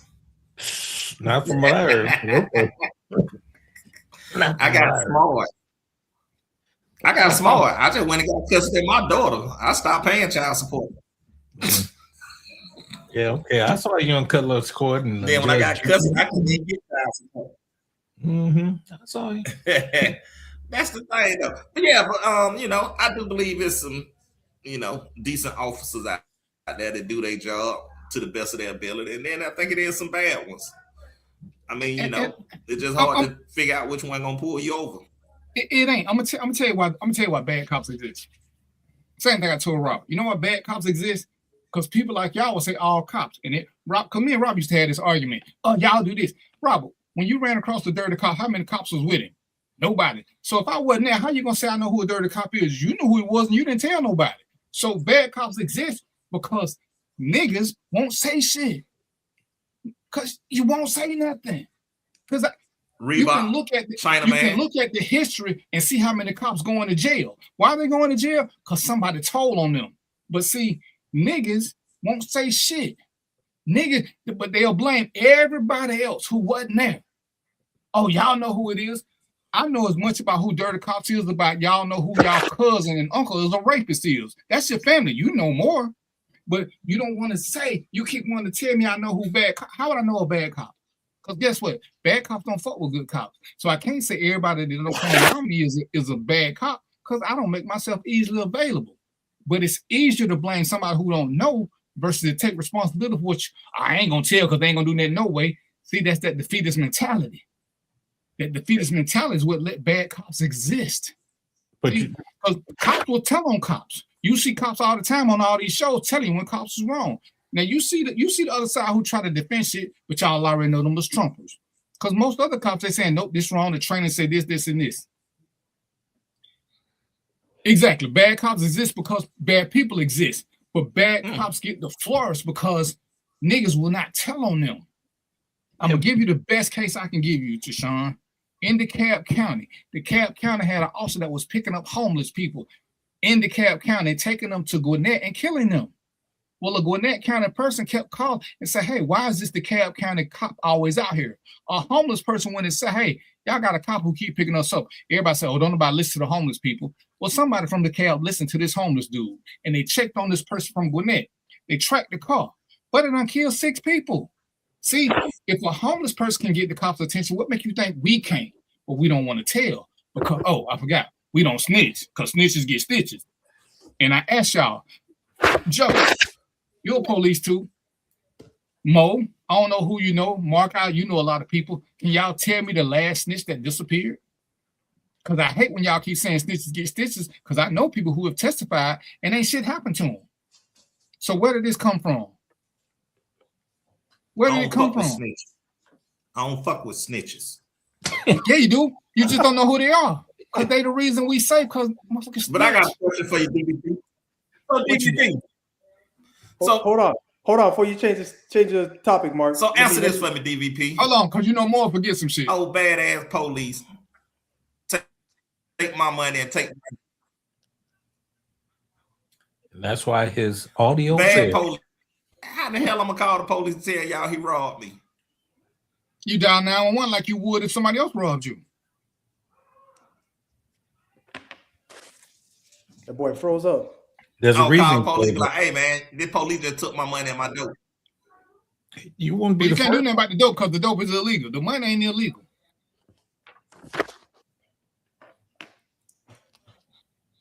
I tell you what you got, Mo? Yeah, so, go ahead. Yeah. So I just that all police are bad kind of thing. I didn't come up with a philosophy. I got by that with data because in my book, I got 2 police officers who actually went against the system. One is Joseph, you guys might know him. One is Joseph Crystal, and the other one is Nakia Jones. They're both in my book. I talk about them both, and they were essentially ousted out of the department for trying to do the right thing. Yeah. And who was the most famous person that did it? Serpico. They made a movie about it. And this was back in the 70s. He tried to kill him. Yeah. So good cops have always existed, but they can only do so much by themselves without people telling them. I told y'all before, I've been to court on 2 bad cops, but somebody came to me with information that I could validate, and I called GBI. He in prison. But I can't, and they asked me what I know. I don't know shit, but somebody got to tell. If don't nobody tell, ain't nothing to investigate. Because you feel like this, because you feel like that, ain't nothing I can do with feelings. We like data. We like facts that we can hold on to and present to somebody. Oh, he was rude. You can get over that shit. I'm not finna investigate a rude cop. It's just not going to happen. The reason why, my opinion, and is data, I believe is data driven, is the reason why the issue persists is because it's a lot for individual officers to go against a whole damn system. It's a lot, man. Absolute bullshit. No, it's not. That's bullshit. To go against a whole system. No, it ain't a whole system involved though. See, that's the lie that's perpetuated by the public. It's much easier because understand this. One, a bad cop is gonna cost everybody money. A bad cop makes everybody's job that much harder. Nobody wants a bad cop because it makes my life harder. Because now when I stop you after this crooked cop just took your money, you're giving me more shit that you would have never gave me before. It's much easier. It's even when you go after somebody who's established. The two that I took to court were well established. I got a little grief, but I got way more support than I got grief because people like, man, other people did know, but they were scared because they came from some, you can't stand up to them. Shit roll downhill. Shit does not roll downhill. Joe is a police chief. Joe got way more to lose than a line officer. Oh, if you do this, because I don't have to know this. I can say what I want to say. But when y'all teach me this, I can do this to you. You're just trying to scare me. You're trying to Gestapo me. The same thing police do in the black neighborhoods. Oh, if you tell, we're gonna come back. Okay. But shit, when I tell, I know one, I'm gonna move, or two, I'm gonna get my weight up. Come on back, player. Now I'm gonna be prepared. They ain't coming back. They depend on you being silent. They depend on you being scared. What do bullies do? What happened when a little boy take your lunch money at school? You don't say shit for a minute. Then you tell your mama, oh man. Mom said, why you keep coming hungry? Clarence keep taking my lunch money. How long Clarence been taking your lunch money? All quarter. Why you ain't saying nothing? He said he was gonna beat me up. And when mama go up to school and get back, guess what? Clarence don't do shit. Clarence don't do shit. He punked you into believing he was gonna do something. Because once you tell, guess what happened? Everybody looking now. So you can't do nothing. Because now everybody watching you. If I could get y'all to understand that part. Once you get put on the radar, everybody's watching every single thing you do. Well, let me say this. The problem I have with that statement is like saying all black people. It's the same thing. And if you want to allow them to say that about all black people, why would I let you say that about all policemen? Understanding that black policemen really were an unknown entity until late 1920s, 1918, I think was the first black policeman in the country. And even then, he couldn't arrest white folks. So no, and Nakia, speaking of Nakia, I know I used to talk with her all the time. She's down in Atlanta, but that's another story. Look up Shannon Spalding from CPD.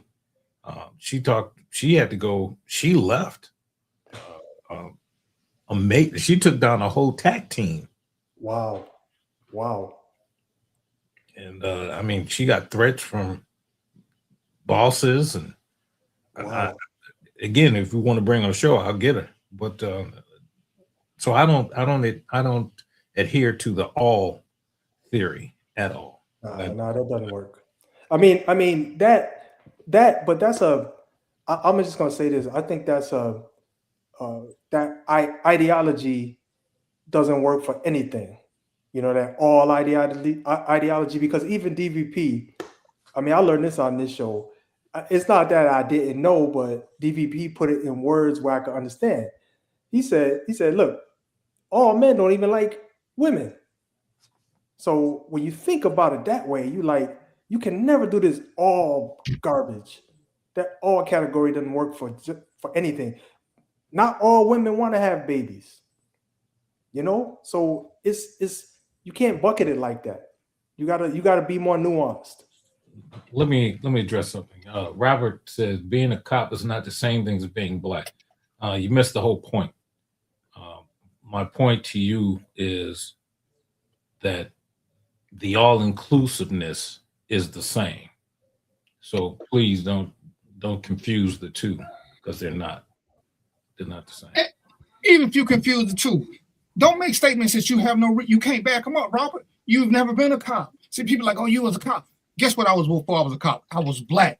Guess what I can't never hide? I can't never, ever hide the fact that I'm black. See, somebody can stop me. They ain't gonna know I'm a cop, but I can't hide I'm black. When a cop pull me over, he don't be like, damn, I wonder if that dude is a cop. So when people make that statement ignorantly, because you've never been it, so you can't say what the difference is, because I've been pulled over. And hell, when I worked undercover, I got pulled over quite a bit. So what's the difference, Robert?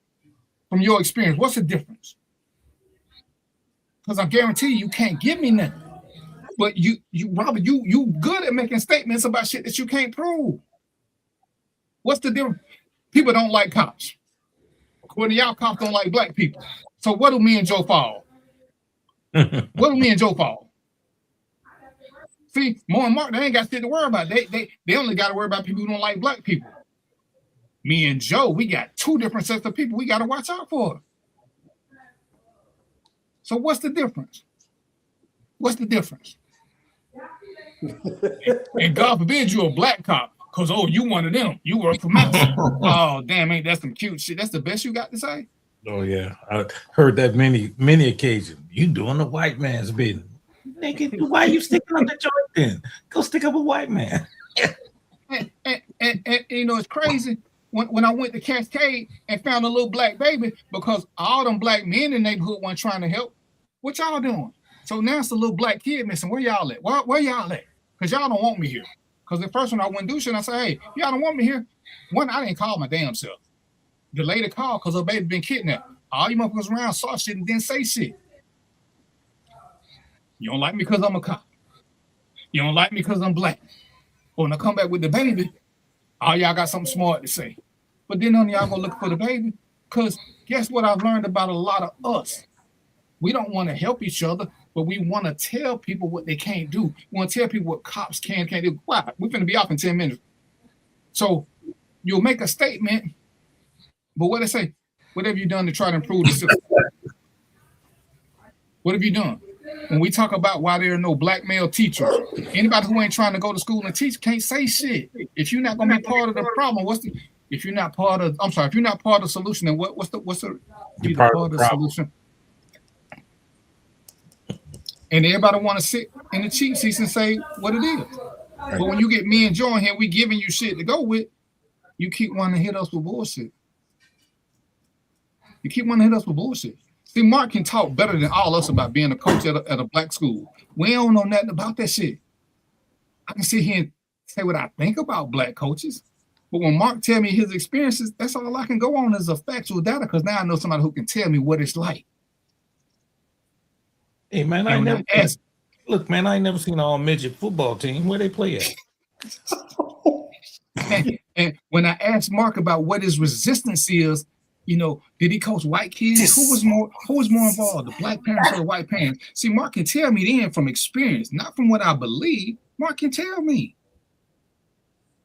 See, so why sit there and say what's going on when I got a resource here who can tell me what's going on in his world?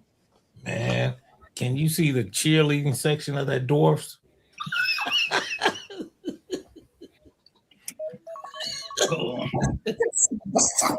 Hey, boy. You know I'll be back in Chicago real soon. And when I get there, I'm knocking on your door. Hey, man, listen, I see you sitting in that high chair again, so don't move too quick, because I don't want you to fall out and bust your head. Boy, it's crazy, man. That's how it's going to be all year. 2 pillars and my feet dangling. Oh, hold on, Mark. I'm supposed to do my tie again for you. But Mo, Yeah, it's gonna be like this all year. It's 750. I ain't gonna raise hell all year. It was just because I got some crazy shit in my inbox about what I should and shouldn't be doing on my page. I just felt the need to tell people to have a frosting mug receptacle. Yeah, go step by step. You tie. You have a tie. Now untie and go step by step. You have two sides. You have to tie this tie. You put one side over the other. Okay. The side that's at the top, loop it through to where it comes up. So you got a little knot right there. Just throw that one over. Make your first little bow. This one, back over. Okay. You with me so far? I'm gonna do this in person. You sat here and basically said y'all had a different attitude in the white community. And when did I say anything about our attitude? Man.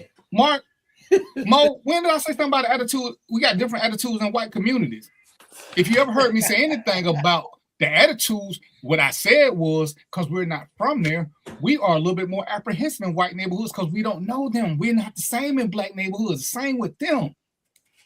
We always more comfortable around what we know. I don't like going to trailer parks. I don't know how white people think. That whole mess just scares the living shit out of me. But when I got to go to the hood, I ain't got that same fear. I know what I'm looking for. I know what the telltale signs are. That's what I said. And I'm going to stick to that. We're always comfortable with what we know. We're always comfortable around who we know. But the law is still the law.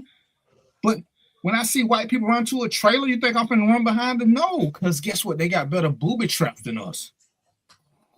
They got better booby traps. White people don't have booby traps because we always late with shit. We always late with shit, you know? So, Robert, when you gonna quote me, I need you to pull up a segment. You need to start taping because you like to quote wrong. You a Fox News guy.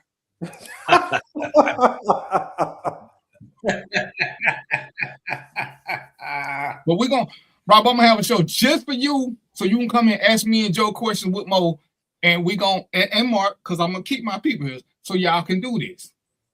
But ladies and gentlemen, anytime y'all got a subject y'all want us to address, hit one of us up, put our inbox. Ain't nothing we scared of. And if we gotta take a week or two to do some research, we'll do that too, because we like coming with factual shit.